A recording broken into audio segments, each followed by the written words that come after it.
Hello, everyone. Welcome to this special event today as a part of our New Frontiers of Objectivism campaign. I want to introduce myself shortly before we start. My name is Leyla Tagieva.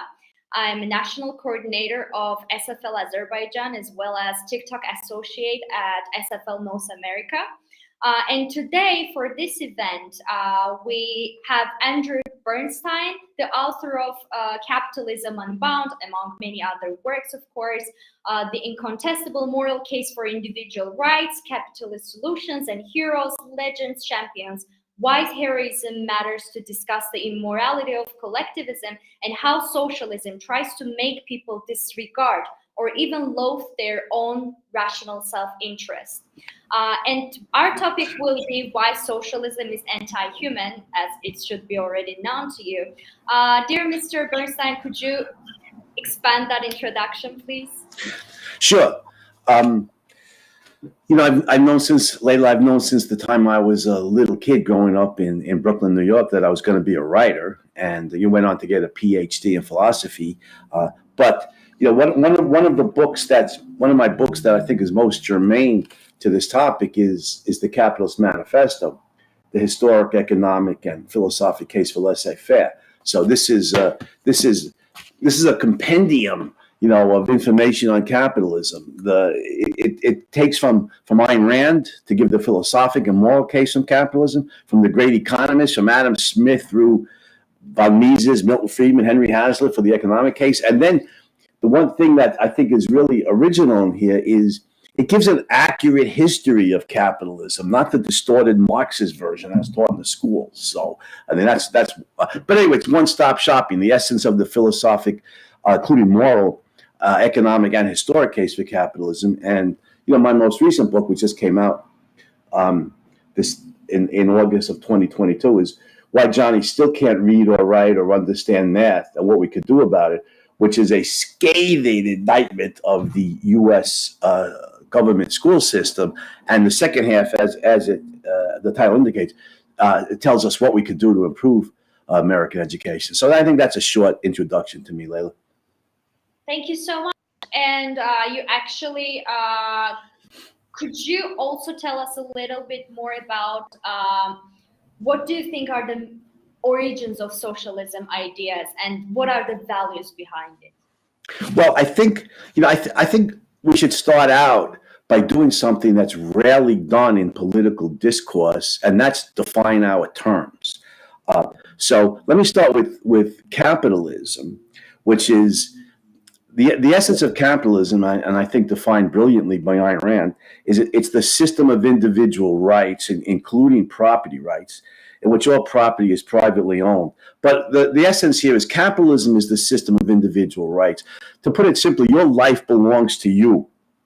Yeah, and as Thomas Jefferson put it brilliantly in the Declaration of Independence, the individual has the inalienable right to life, liberty, and the pursuit of happiness. And the right to your own life in the moral sphere and in the economic sphere. You have the right to choose what kind of, so I think a woman's right to abortion is one application of that in the moral sphere.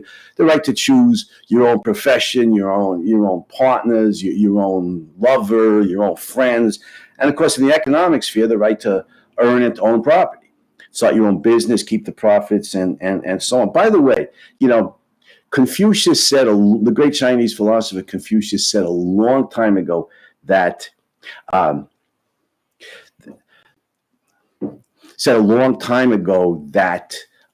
essence, the beginning of wisdom is to see to it that things are called by their right names.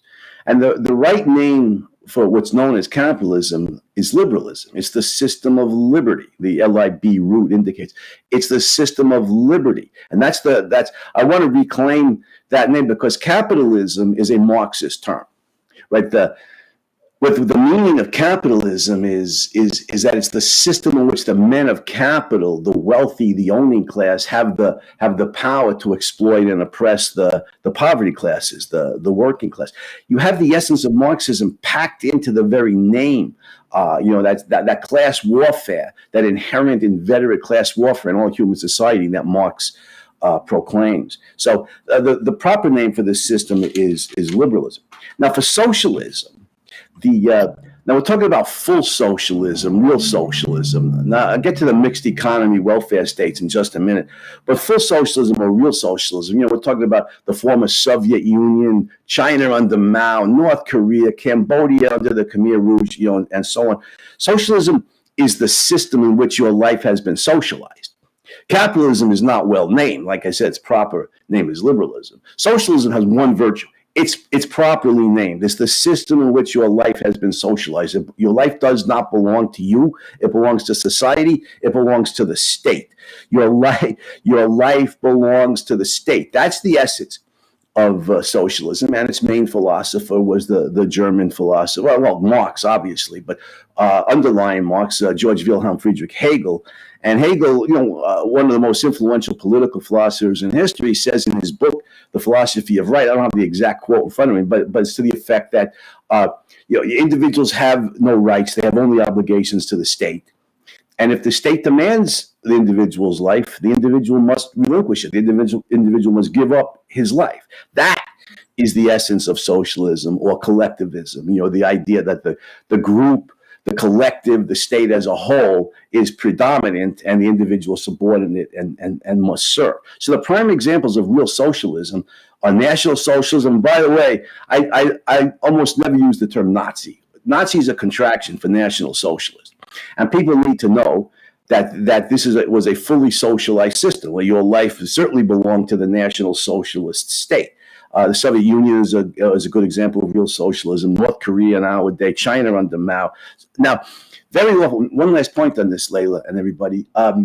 Very often today, politics is filled with woozy, mushy usages of terms of people. You hear politicians in the United States say this great democracy of ours, and most people, including them, may not realize. Thank God the United States isn't a democracy, because that's unlimited majority rule. It's a constitutional republic where you have a written constitution with a Bill of Rights defining the inalienable rights of individuals, whether the majority or the state like it or not. Freedom of religion as one perfect example. Now, mixed economies, very often people use the term socialist to mean mixed economies. Great Britain, Sweden, the other Scandinavian nations, and so on. And let's use Sweden as an example. It seems to be everybody's favorite example. Sweden is not a socialist system, and for that matter, the United States is not capitalist. Look at the individual rights, capitalist elements in Sweden and all these other mixed economies that are often referred to as socialist. First of all, the borders are open, so you can get out. There's free elections. There's freedom of speech to at least some degree, not constitutionally guaranteed in most of these countries like it is in the United States, but there's a good deal of free speech.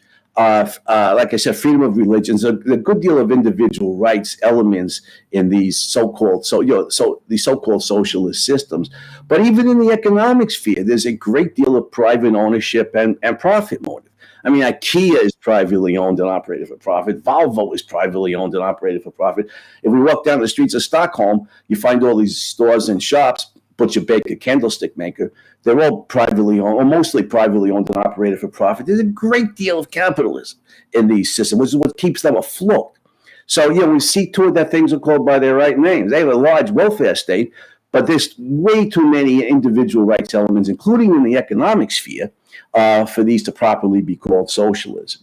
Now, also, the United States is often thought of as a capitalist system. That's false. It hasn't been for 100 years. Was at one time, late 19th and early 20th century. But look at the elements of the socialist elements in the American mixed economy. First and foremost, the government school system that I just recently, castigated in my book, Why Johnny Still Can't Read, which represents the socialization of the educational system. The Federal Reserve System represents the socialization of the money supply, the welfare state. Not as big as in many European countries, but still, as an American welfare state, represents the socialization of the charity field and so on and so forth. So these are all. There's not that much difference between Sweden and the United States anymore. They're both mixed economies. Sweden may have, and these other so-called socialist systems may have more welfare state elements, more socialist elements. and the United States may have more capitalist elements, but it's very close. So we got to be very clear when we talk about socialism what we mean. It's not Sweden. It's the Soviet Union, and it's North Korea, and it's China under Mao. That's social. That's full socialism and National Socialism. Germany under Hitler. Mm-hmm. Mm-hmm.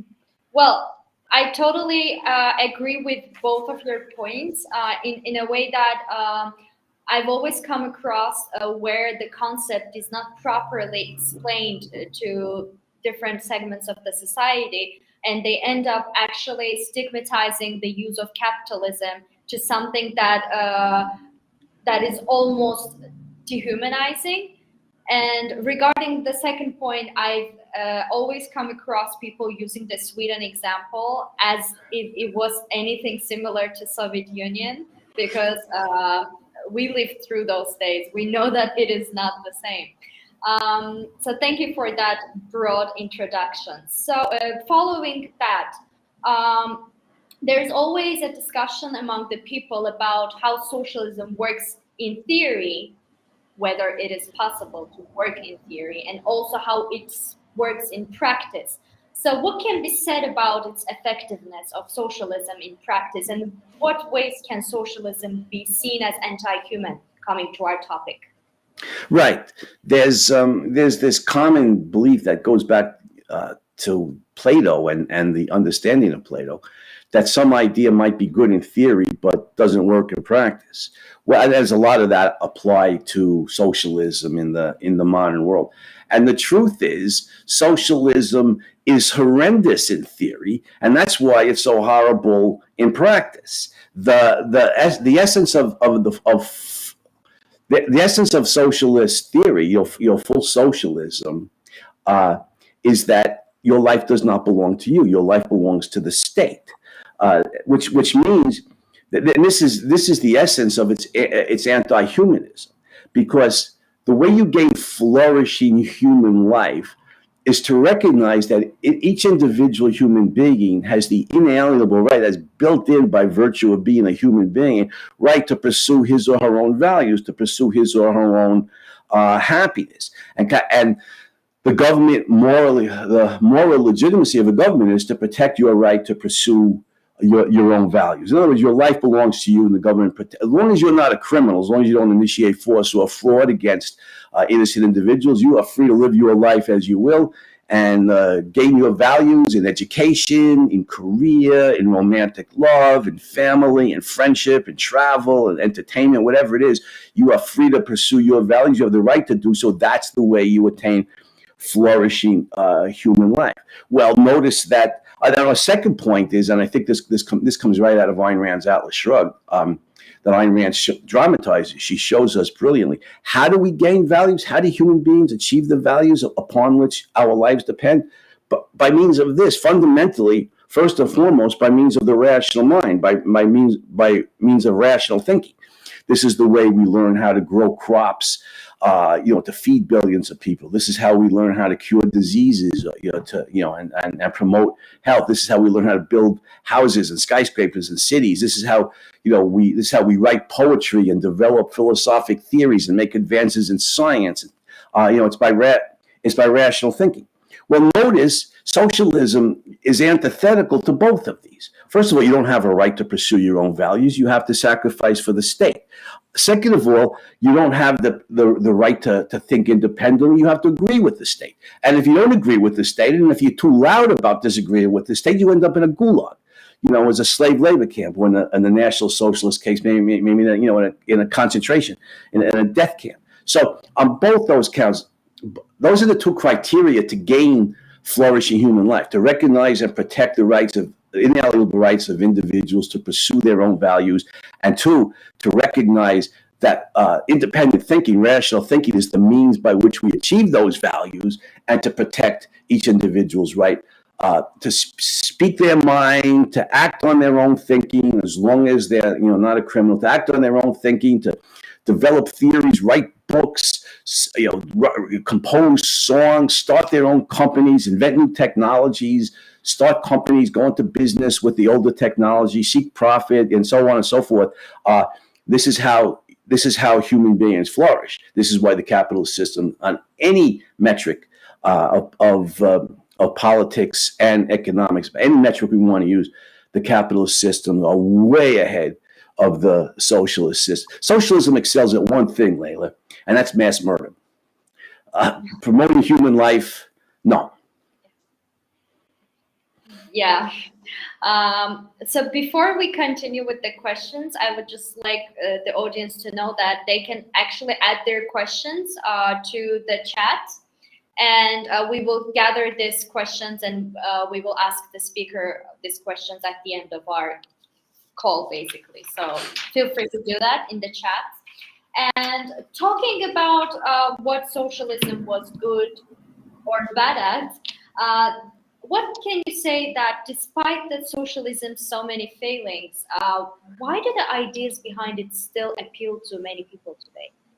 Well, again, I think Ayn Rand was seminal in her insights on, and she grew up in the Soviet Union. Actually, she was born under the Tsar, 1905, the Tsar, the most brutal monarch in Europe. And then she was 12 years old in 1917 when the Bolshevik Revolution takes place. And so she lived under the communists for 9 years. She defected during the revolution, and then under the communist regime. She defected in 1926. So she saw communism firsthand under Lenin, and then after Lenin's death, as Stalin rises to power. But as she points out, the main foundation for socialism's popularity, despite one dismal failure after another, is the altruist ethics, is the ethics of self-sacrifice. Whether it comes from religion or from socialism, the idea is if you live for yourself to pursue your own happiness, that's selfish. In a negative sense. That meaning that you'll be willing to victimize innocent others to get whatever you want, and you must sacrifice yourself for a higher cause, whether it's the religion or the state. And so, as long as that ethics remains dominant in human culture, socialism will be able to co-opt the high moral ground in the battle against capitalism. And morality is a powerful force in human life, and doesn't matter how many economic triumphs we see from capitalism or liberalism. It doesn't matter how many economic disasters we see from socialism. Socialism will have the high moral ground because as long as the altruist ethics or the self-sacrifice ethics is the dominant moral code, because the socialist system requires you to live not for yourself but for the state, that is, for other people. And capitalism liberates your right to live for yourself. So which to the altruist, to the self-sacrifice advocates is selfish in that pejorative sense, meaning you'll be willing to victimize innocent people to get whatever you want. And today, I think there's a second reason for socialism's popularity, and especially in the United States and possibly in other places around the world. And that's that the school system, I don't even call it an education system anymore, because there's little or no education going on in the American schools. It's a system of indoctrination. And I think that might be true in other countries also, which is why, one of the reasons I wrote my recent book, Why Johnny Still Can't Read or Write or Understand Math, and what we could do about it. The schools propagandize endless leftist propaganda. Man-made global warming is going to burn up the planet, and these greedy industrialists don't care as long as they can make a profit. What's the solution? The government's got to nationalize the energy industry. Socialism is morally superior to capitalism. To the extent they teach American history in the schools anymore, they often use Howard Zinn's book, was A People's History of the United States. Zinn was not just your typical Marxist professor. He was a member of CPUSA. He was a member of the Communist Party, and his book is just an abysmal slur against capitalism and the United States, so on and so forth. The capitalism is drilled into the kids' head from a very early age to the time they graduate high school, and more if they go to college, is that capitalism causes racism, slavery, the oppression of women and gays, and so on and so forth. It's endless propaganda that these kids are indoctrinated with. So that's a second reason. Socialism is going to be is going to remediate all these difficulties. It's going to be the panacea where we all live for the state and we all live for each other, and we live happily together in one big collectivist society. So that's a second reason, I think, why socialism. And that's definitely true in the American school system, might be true in other school systems around the world. So that's a second reason, in addition to the altruist ethics, why socialism remains popular, especially amongst the intellectuals, and capitalism is hated. Mm-hmm. Okay. So I would like to move a little bit to Ayn Rand now. We already talked a little bit about her, but there might be people in the audience who don't know her. So could you please give a little introduction to who Ayn Rand was, and particularly why she held the idea that capitalism is the only moral economic system? Right. Well, like I said before, Ayn Rand was born in Russia in 1905, so it was under the brutal regime of the Tsar. Defected in 1926, so for several years she was living under the even more, living is not the right word, existing under the even more brutal system of the communists. Defected to the United States, spent many years. She worked in Hollywood, in the film industry for a number of years. Most of her adult life was lived in New York City. And of course, she knew from the time she was a very young girl that she was going to be a novelist. And she wrote her first novel, We the Living, was published in mid to late 1930s, 1936 maybe. Semi-autobiographical novel about a girl growing up in the Soviet Union, wants to live her own life, and I won't tell you what happens to her, but somebody who's a staunch individualist living under the communists. I think you have a pretty good idea. We the Living's a brilliant novel. It's painful because I think of it in my own mind, Soviet life, or Soviet death. But We the Living's a great novel. Then the novelette Anthem, published in England, I think in 1937, and eventually in the United States, 1946 maybe. But Anthem is popularly called as a dystopian novel set in the future, an entirely collectivized world. No capitalist countries anywhere, no element of individual rights or free thinking anywhere in the world. And Ayn Rand predicts that a totally collectivized, totally socialist system will devolve into a second dark age in Anthem, the same way the Western world devolved into a dark age after the fall of Rome. And fascinating, I think the most brilliant, innovative idea in Anthem is that you have full collectivism. That it's not just how the National Socialists or the Communists collectivize your bodies, so that you can't do in action what you want to do if the state prohibits it. But in Anthem, Ayn Rand shows a full collectivism in which they've collectivized the mind. They've eliminated. They've changed the language, and George Orwell does this nicely in 1984, also with his concept of newspeak. But Rand goes even deeper, and Anthem was published 10 or 12 years before 1984, anyway. But Rand goes even deeper because the collectivists eliminate all first-person pronouns. There's no I or me, or there's just we. Even when you're talking about John Smith, talking about John Smith, it's always we. You can't even think in individualistic terms. Never mind act on it. So Anthem is brilliantly original. It's. I think I love 1984. I just wrote an essay on it for the Objective Standard. But I think Anthem is by far the greatest of the dystopian, anti-totalitarian novels. But the Fountainhead, my all-time favorite book, 1943. Story of Howard Rourke, who I think is the greatest hero in world literature, brilliant architect, who's fighting against has new ideas, revolutionary ideas in architecture, early 20th century America, fighting against the entrenched conservative beliefs of society, and against the Marxist intellectual Ellsworth too. He's trying to destroy his career. Brilliant novel, like I said, my all-time favorite book. And then Atlas Shrugged, 1957. The greatest plot structure ever written. I'll stand by that assessment till the day I die. The story of a man who says he will stop the motor of the world, and then he does. And you said, the motor of the world, what's that? Well, you got to read the book. I don't want to give away the mystery. It's a mystery story.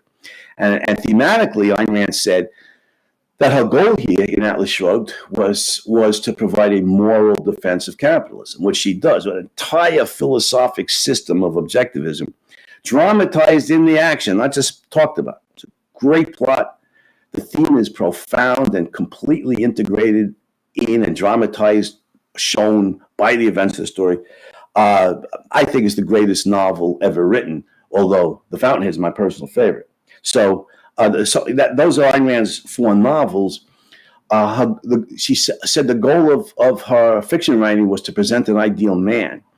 And to present what the ideal man looks like, she needed a theory of human nature, which is philosophy. But in order to fully understand the field of human nature, you need a system of metaphysics and epistemology. You need to understand what's the nature of reality, how do human beings gain knowledge, what is the good, all the questions of philosophy. Ayn Rand became a brilliant philosopher, I think the greatest philosopher since Aristotle. She became a brilliant philosopher as a secondary means to her primary goal, which is to present the ideal man in her fiction. Try that sometime. You talk about a polymath. That was Ayn Rand's. That's the story of Ayn Rand's writing and creation of the philosophy of objectivism. But what's her case against socialism? That was part of your question, Layla. Is that what's Ayn Rand's case against socialism? You could put it very simply. Capitalism is the system of flourishing human life. For the reasons we gave. It recognizes and protects. Liberalism is the system of flourishing human life. It recognizes and protects the right of an individual to his or her own life and to pursue his or her own values. And capitalism recognizes the right of an individual to think as he will and to speak on his thinking as he will, to act on his thinking as he will, so long as he does not initiate force or fraud against innocent victims, so long as he's not, as long as he's not a criminal. So, what's the case against socialism? Socialism abrogates the necessities of human survival, the right, the need to pursue life-promoting values and the need to think independently as the means to gain those values. Socialism requires that you sacrifice your values to live for the state, and it requires that you obey the state and thereby are not allowed to think independently. Certainly, I mean, you could think the dictator can't get his hands inside your brain to prevent you from thinking, but you can't speak your thoughts if they clash with the state. You can't act on your thoughts if they clash with the state. Socialism necessitates human misery and death. So that this is the essence of why socialism is anti-human, is it stands diametrically opposed to every principle upon which flourishing human life depends. That's why. Mm-hmm. All right. So as you said, we don't want to really spoil the mystery and the story for whoever is that doesn't know about it to the full sense. But without actually giving spoilers, could you say whether there are any specific instances where a clear comparison can be drawn between a story in an Ayn Rand book and the real life social movement, and actually maybe apply that to the current state of affairs in the world today as well? Yeah, definitely. And look at the 20th and 21st centuries. Let's start with the Soviet Union, the country Ayn Rand lived in or existed in for a number of years before she was able to escape. The Soviet Union collapsed into a permanent economic depression, despite massive aid from the West. And by the way, let me here's the Capitalist Manifesto again. And part of the history here that it's little known, but it's I included in the book, is the substantial, even enormous extent to which Soviet industry and agriculture, to the extent that it existed at all, was built by Western semi-capitalist nations, including the United States. Building dams and automobile factories and mines and and everything.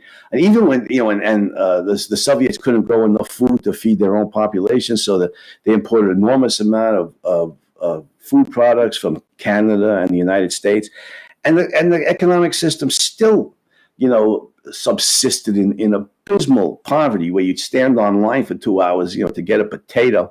This is it's just miserable life, and of course the oppression and according to the Black Book of Communism, which is information right out of the secret police files and archives of Eastern and Central European countries, and to some degree out of Soviet archives, shows as conservative estimate 20 million innocent human beings and murdered by the communists in the Soviet Union in a relentless class war. Rudolf Rummel, in his book Death by Government, estimates closer to 60 million murdered in the Soviet Union. So it was a brutal oppression, abysmal poverty. It's just a hellish place and even though it was propped up to an enormous degree by the semi-capitalist nations of the West, that's really telling. And I think Ayn Rand's point from Atlas Shrugged, when you stifle the individual, when you deny an individual his or her right to pursue his own happiness, and gain values, and two, stifle the mind, and you require that individuals agree with the state, you're not going to get the advances that you get in the capitalist system. So when the United States was a capitalist system, largely late 19th century, what historians call the Gilded Age. I took it upon myself as a philosopher in the Capitalist Manifesto to rename it the inventive period.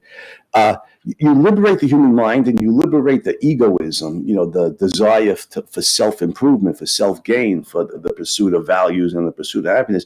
Then you liberate the best minds in the country. You liberate the Thomas Edisons, who invent the phonograph, electric light system, the immigrants like Alexander Graham Bell invents the telephone, the Wright brothers, the invention of the airplane, the development of the skyscrapers, Andrew Carnegie revolutionizes the steel industry, brings the price of steel way down. Notice what that leads to.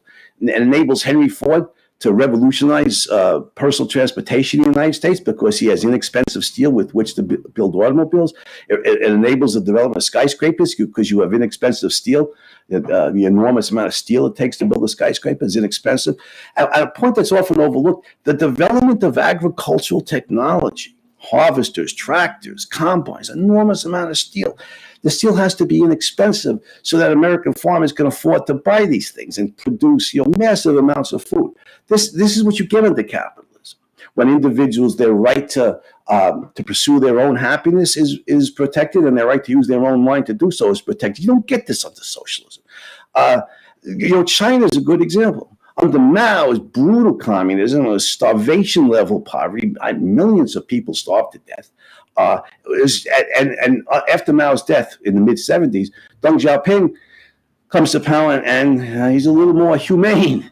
And he introduces a few elements of capitalism into the economic system. Some elements of private ownership, profit seeking. And you see China slowly start to rise out of starvation level poverty. Even so, it could never rival Hong Kong before they suppressed freedom in Hong Kong. Hong Kong was, basically one of the freest places in the world. Was flourishing, right next door to China. What a laboratory! It's like East and West Berlin. You look at the laboratories: East and West Berlin, United States versus the Soviet Union, Hong Kong versus China, South Korea, North Korea. Any metric you want to use. The capitalist systems are freer, politically freer, economically more prosperous. Every fully socialist system is a disaster. Cambodia under Pol Pot and the Khmer Rouge in the late 1970s, they murdered like 30%, something like 30% of the entire population of the country in 3.5 years. North Korea is a brutal slave state. I think there's a lot of evidence of socialism's abysmal evil that matches Ayn Rand's depiction of it, let's say in We the Living and in Anthem. Mm-hmm. All right. Oh, that's just a lot to process. And as you speak, I'm just trying to put everything in order in my mind. Talking about Ayn Rand and her arguments, if we could say that there is just one argument that we can use when, like, referring to Ayn Rand, what could that argument be to debate the apologists for socialism today? Human life is sacred, and Ayn Rand argues that human life is the standard of moral value. Capitalism is the system that promotes human life. Socialism is the system that destroys human life. If you want to put it very simple in like one sentence or paragraph, that's it. But I would do it in a paragraph, not in a sentence. I would say in order to promote flourishing human life, you need to protect the right of an individual to his or her own life and pursue their own values, not require them to sacrifice for the state. And in order to do that, you need to protect their right to independent thinking, to think for themselves, and use their rational mind to achieve values and gain values. That's Ayn Rand's argument in a nutshell. Mm-hmm. Mm-hmm. So in order to wrap up everything we just talked about, could you summarize why, no matter how many different versions, how many different times socialism has been tried, it still cannot be compatible with human flourishing? Yes, and I think this summarizes what we've been discussing all along, and that is socialism abrogates or violates the right of individuals to pursue their own values. That's necessary for flourishing life. So, for instance, I knew from the time I was a little kid I wanted to be a writer.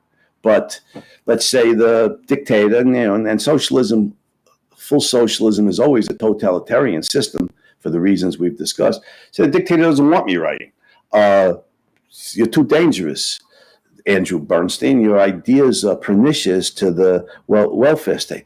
Maybe we won't send you up to the gulag just yet, but you're not allowed to write. You're certainly not allowed to publish anything. So I mean, the KGB is watching me, and I'm not allowed to do what I want. So right away. There's no way to gain happiness in terms of my career. Similarly, if I'm in love with someone who's considered an enemy of the state, even more than I am, it'd be very dangerous for me to marry her or have a relationship with her. We're really going to be surveilled because we're two enemies of the state. That relationship is going to be fraught with hardship. And most likely, if I marry her, either or both of us could end up in a gulag, in a slave labor camp. So when you abrogate the inalienable right of an individual to pursue values, right away you're making those people miserable. Misery is the necessary result of it. Flourishing requires you recognize and protect the right of individuals to pursue their values. And then secondly, of course, like I said, we need to understand this. This is the source. This is the means by which we create values. This is the source of all of our rational thinking. Is the source of all life-promoting values in every field. And very often we get we spend a lot of time talking about material commodities, which are value. Food. Well, we can't live without it. Housing, medical care, and so on. Very, very, very important. Again, agricultural science, medical science, architecture, the creation of all these values requires the independent thinking mind. But this is just as true, at least, maybe even more so, in the humanities.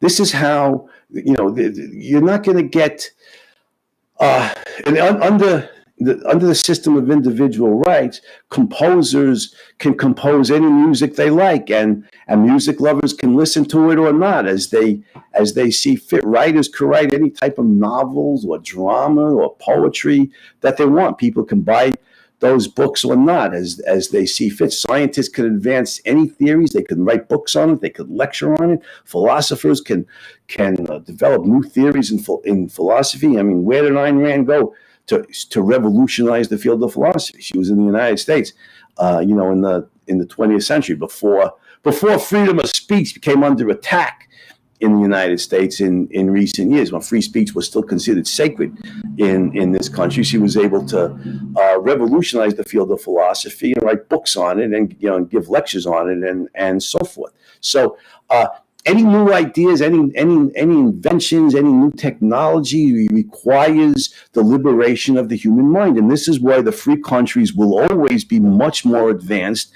than the repressed countries, because freedom of the mind is necessary to promote, to create life-promoting values. So this is Ayn Rand's argument for liberalism or capitalism, as it's more widely known, and against any form of full socialism, whether it's National Socialism or communism.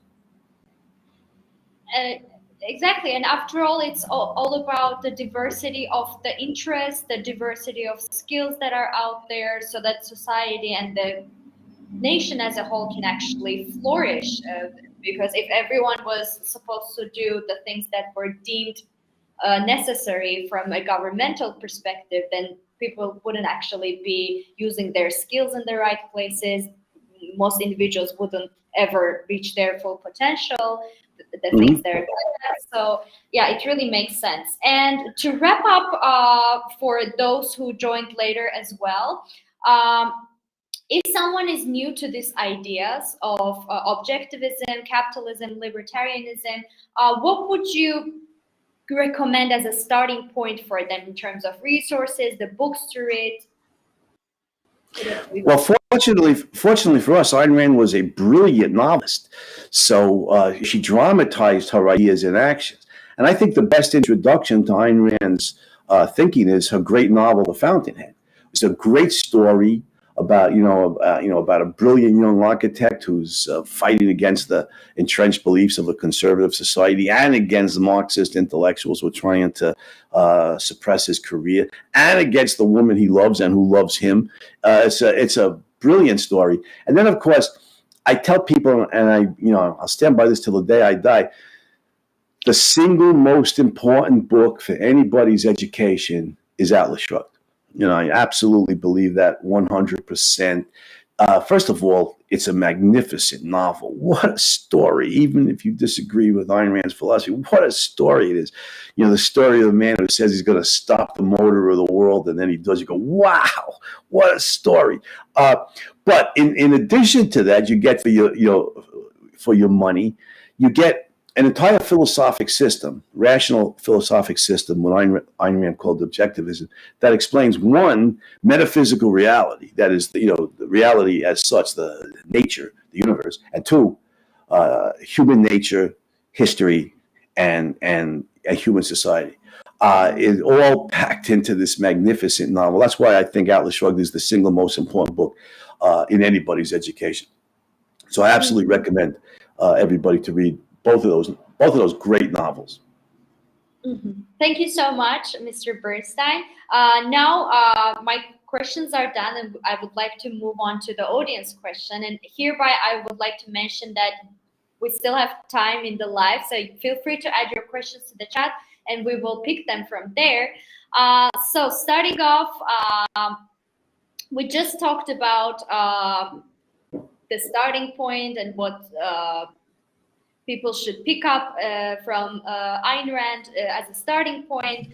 So why do you think actually schools, and this is actually your specialty as well, schools don't really cover the positive sides of capitalism in Ayn Rand more? Well, in the American school system, it's been dominated by hardcore leftists, that is, socialists, for more than 100 years now. going back to John Dewey, who was a big star in the Columbia University philosophy department from roughly, I think, 1905 to 1930, perhaps.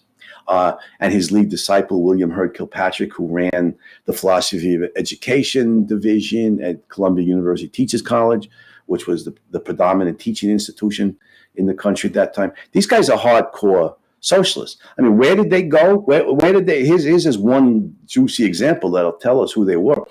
To what country did they pilgrimage to seek an educational system that to their satisfaction? They went to the Soviet Union in the 1920s under Stalin. They went to the Soviet Union, came back. Soviet Union came back with glowing reports about Soviet education because, I mean, there's no education in the Soviet Union, very little. There was much more indoctrination than education.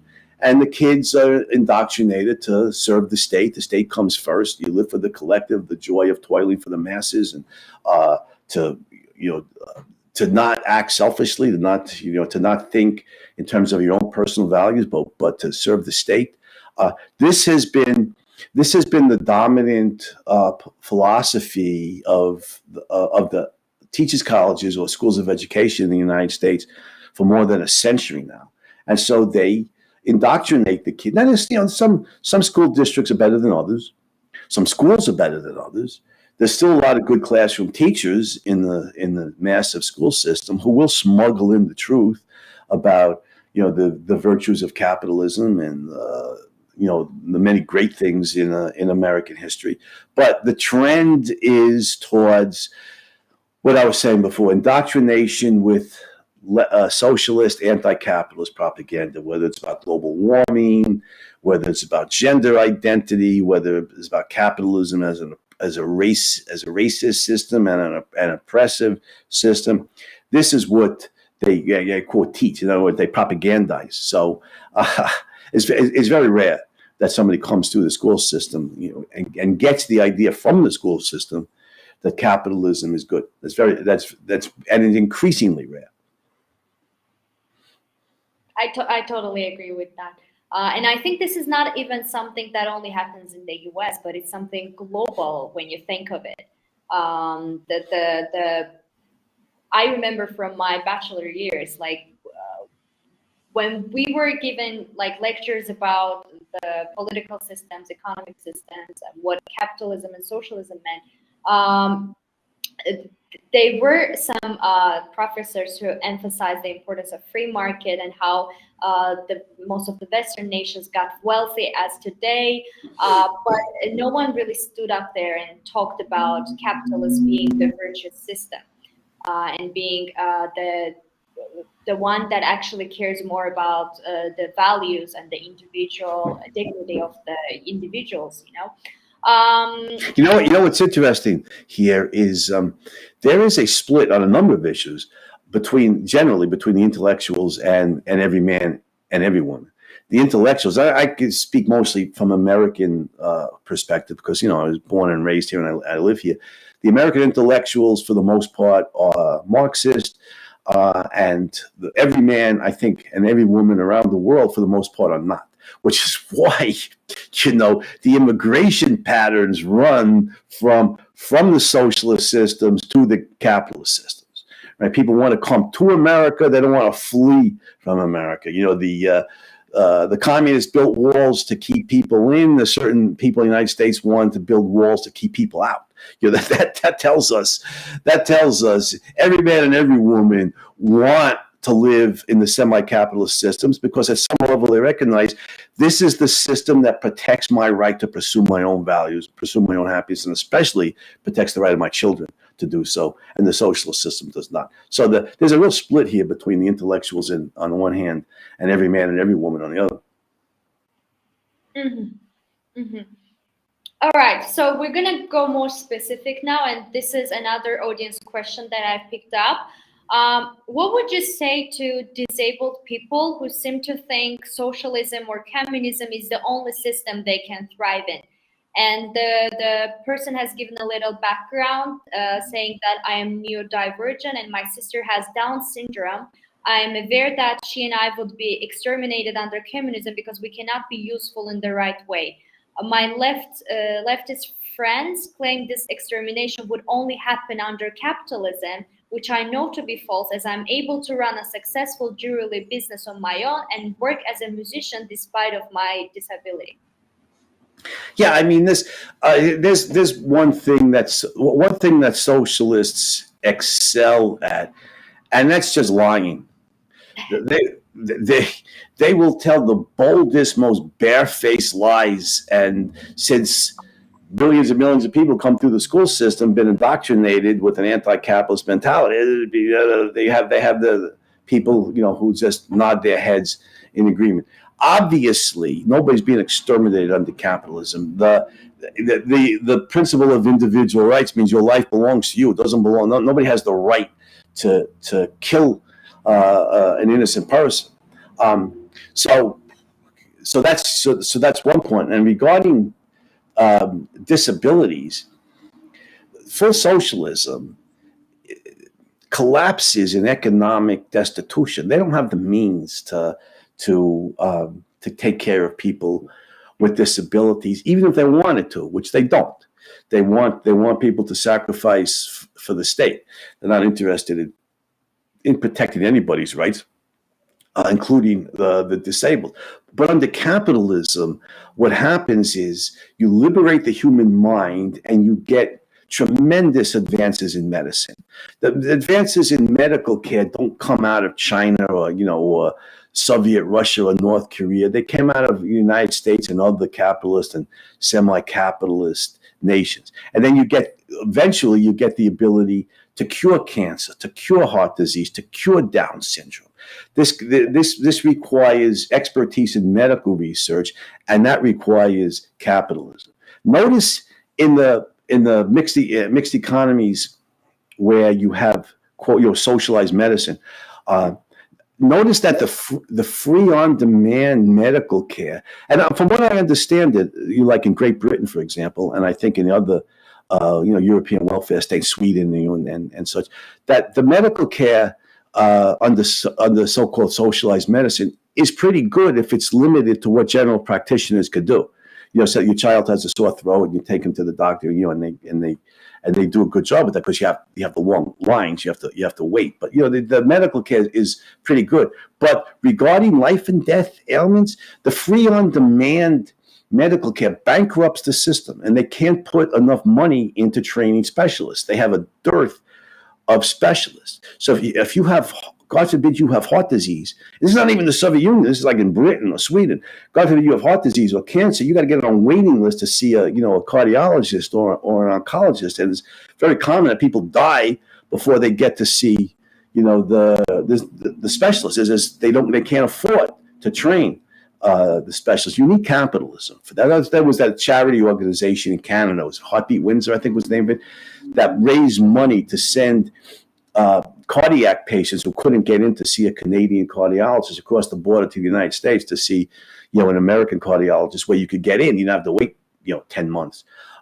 So, yeah, for people with disabilities, it's even more imperative that we have a capitalist system, because this is the system that develops medicine to the point where we could treat people and even cure the diseases. And the common argument from the pro-socialists, well, it's expensive, and blah blah blah. Well, it's expensive because of socialist elements in the economic system, but that's another discussion for another day. But the point is, like with that charity organization in Canada, in the free countries, we can develop charity organizations. Free countries are wealthy countries, and we could develop charity organizations to finance poor people who need cardiac care or need to see an oncologist. You can't get that kind of care in the full socialist system. First of all, they don't care, and second of all, the state doesn't care about your life, whether you're healthy or sick, and second of all, they suppress the independent thinking mind, and you don't get the kind of medical research that you get, advances that you get in the capitalist and semi-capitalist systems. Thank you so much. I hope the question was answered. I want to wrap up a lot of discussion that I've been seeing in the chat in terms of what people regard to be socialism, what people regard to be capitalism. So, how would you say we should, in the best way possible, to distinguish in the current state of affairs between socialism, communism, and capitalism in regards to the economic and political systems? For example, we have this discussion everywhere that some people think that Soviet Union was actually not real socialism. So what are the key indicators that we should look out for in order to decide once and for all what this country is in terms of its political and economic system? Well, you look to see the key principle for human flourishing is the principle of individual rights, the recognition that your life is yours, it belongs to you, doesn't belong to the state. And you have every right to pursue your own happiness, and the state exists to protect your right to do so.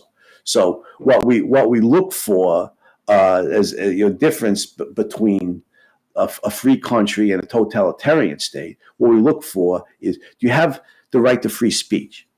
Can you speak your mind without being dragged off to a gulag or to prison? Are the borders open? Can you get out of the country if you're not happy there? Is there freedom of religion, or is one particular religion favored and others are persecuted, or all religions are persecuted as under the communists? Are there free elections, or are they rigged by the dictator, by the state? These are some of the key indicators. And if you do well, if you say you start a business and you develop a new product, and you like Apple, you develop the smartphone, and you make millions and millions and millions of dollars, is your right to keep that money that you've earned, is it protected? Or are they going to drop down an 80% tax rate on you, and just tax you, bleed you to death? But the key indicators here of freedom versus dictatorship, or freedom versus totalitarianism, or capitalism versus socialism, and I keep pointing out, full socialism is the most total. Totalitarianism means the total state, the state control, life and death power over an individual's life. The key indicator here is the principle of individual rights. Is it recognized? Is it protected? Or is it abrogated and denied? Under the socialists, it's completely rejected. You don't have a right to your own life. You got to exist for the state, and anybody who tries to live for their own life is selfish, is anti-revolutionary, is an enemy of the state, and will end up being dragged off to a gulag. So you look for in freedom of religion, freedom of speech, open borders, free elections. These freedom of the press. These are key indicators of a free country as opposed to a socialist totalitarian state. Thank you so much for an extensive answer. And there is one more question from the audience about the identity politics in socialism and capitalism. I'm quoting, it seems to me that the people who support socialism are desperate to return their individuality despite being collectivist through allegiance to their ethnic, gender orientation groups. What would happen to these people if they got the communist regime they desperately seem to want? Like, in terms of, I'm guessing we're talking about minorities here. I didn't quite understand the question, but I know we don't have a lot of time, so let me say a few things about this. Identity politics, first of all, is a form of collectivism. So it's an intellectual and moral sibling to communism, or full socialism, because the group is predominant. I'm defined by, like, there's this open hatred of white people in American culture today. White people are inherently racist.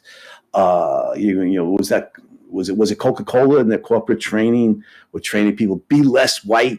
There was these psychologists who writing papers, is whiteness a disease? I mean, it's just open racism. But the point is, so I'm defined by my racial group. I'm not a free agent making moral choices who could choose, who can recognize, let's say, moral character above all. I don't care what race or tribe somebody is. I want honest people, trustworthy, responsible people in my life. According to the identity politics of mine, I can't do that. I'm inherently racist because I'm white.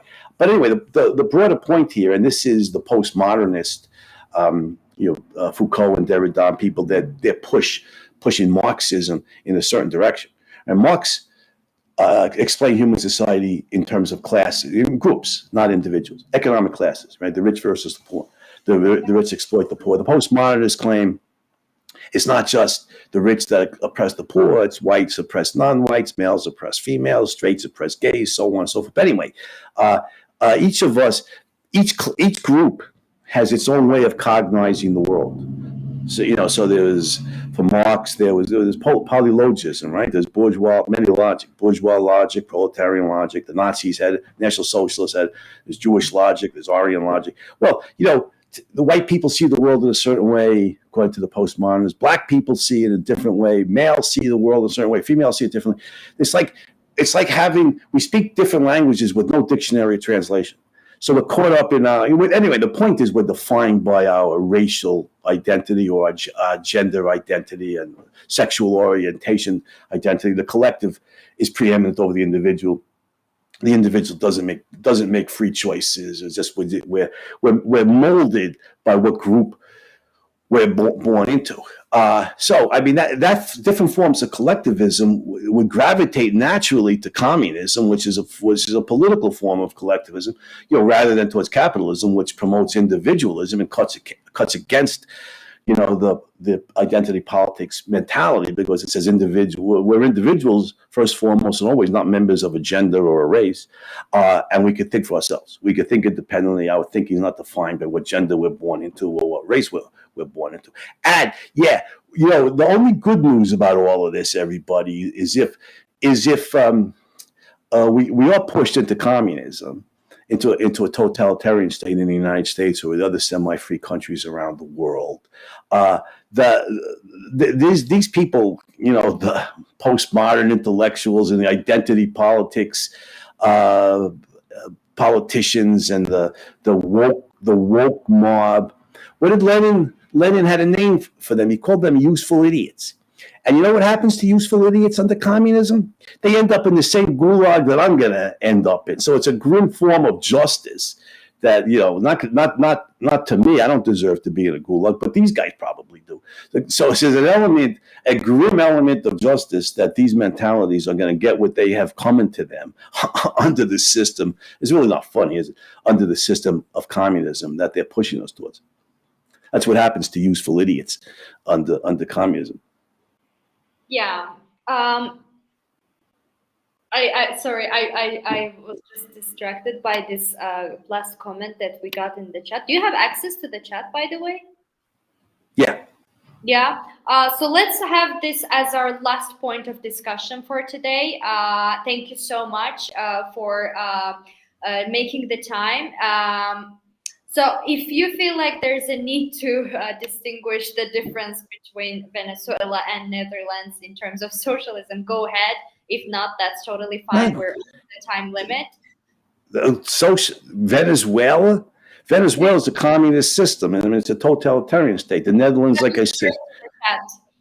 Huh? I'm just referring to the chat. No. I know. I see it. I mean, it's a bizarre comparison. And the Netherlands, as I pointed out in the opening here, is a mixed economy. There's an enormous amount of individual rights, capitalist elements there. There's freedom of speech, freedom of religion, open borders. There's free elections. There's even a lot of individual rights elements in the economic system. A number of companies, and stores and shops are privately owned and operated for profit. None of that exists in Venezuela. I mean, it's like I'd be, any person who values freedom could live in the Netherlands, but if you value freedom openly in Venezuela, you're going to be killed. You're living under a communist totalitarian state. Let's just say the comparison here is false. To put it mildly. Yeah, to put it mildly. Love that. Thank you so much for your time. It was very insightful. I'm sure the audience enjoyed it as much as I did. And I want to thank the audience as well for joining this live event. And we'd like to see you in our next events as well. And make sure that you actually refer to our social media channels on Instagram, TikTok, Facebook, whatever app that you're using the most, and follow us on those accounts as well. Thank you so much, and thank you, Mr. Bernstein, once again. See you all next time. My pleasure. Thanks for having me on. Thank you.